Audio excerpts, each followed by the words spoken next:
जब से कन्हैया गए हैं मैया के आंसू बंद नहीं हुए, वहां उनके आंसुओं की धारा बहने लगी।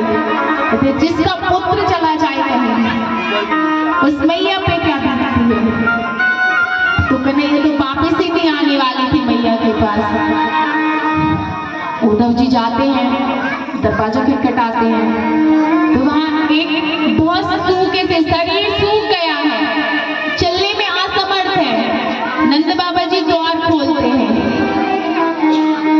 जैसे वो द्वार खोलते हैं तो उद्धव जी कहते हैं कि नंद बाबा कौन है? कहते मैं ही नंद बाबा हूँ।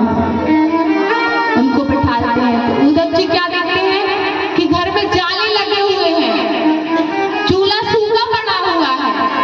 जब से कन्हैया गए इस घर में चूल्हा नहीं जला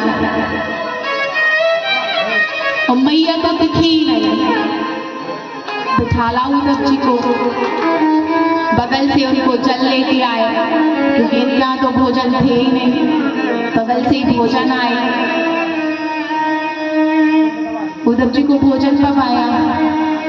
अब देखिए नंद बाबा सीधे तो पूछ नहीं सकते थे, अगर कन्हैया का नाम ले ली तो उनका गला अवरुद्ध हो जाए, फिर वो कुछ ना बोल पाए। तो घुमा फिरा के पूछते हैं कि वहां सब कैसे हैं, वासुदेव जी कैसे हैं? उद्धव जी कहते सब अच्छे हैं।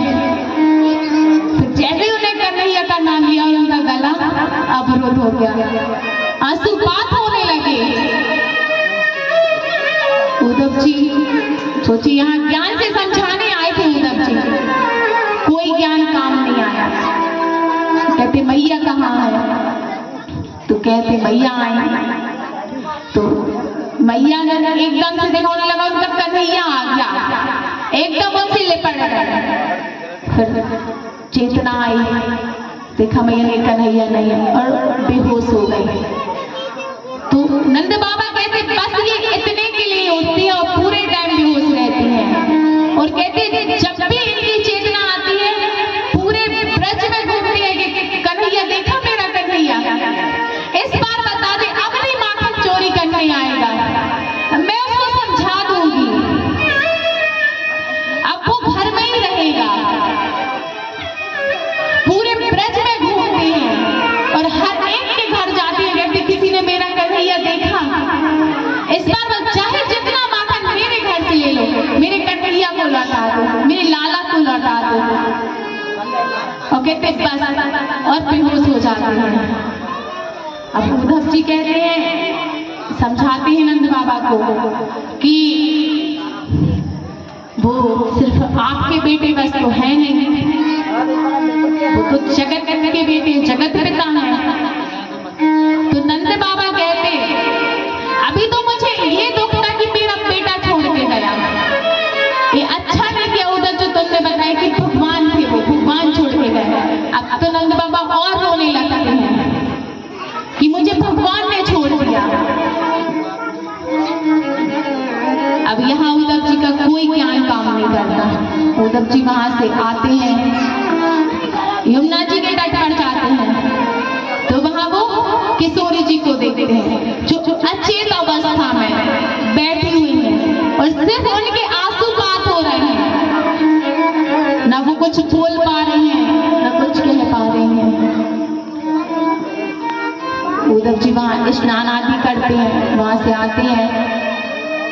अब वो गोपियों से मिलते हैं, तो गोपियां रथ देखती हैं और आपस में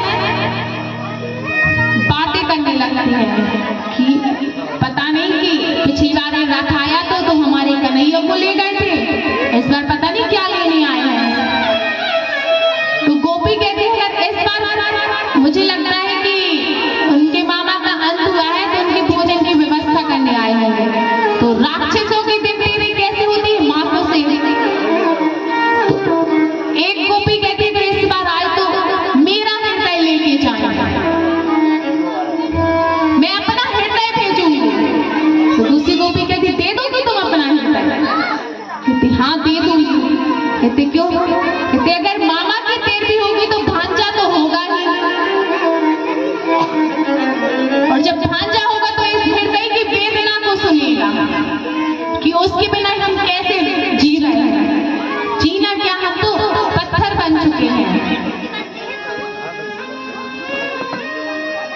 इस प्रकार गोपी आपस में बात करती हैं। उद्धव जी आते हैं। उद्धव जी कहते हैं उनको कि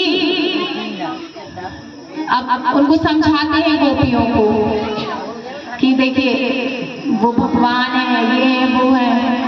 गोपियां कहती कैसा भगवान है? दही चुरा के वो खाए, मक्खन वो खाए, कैसा भगवान है?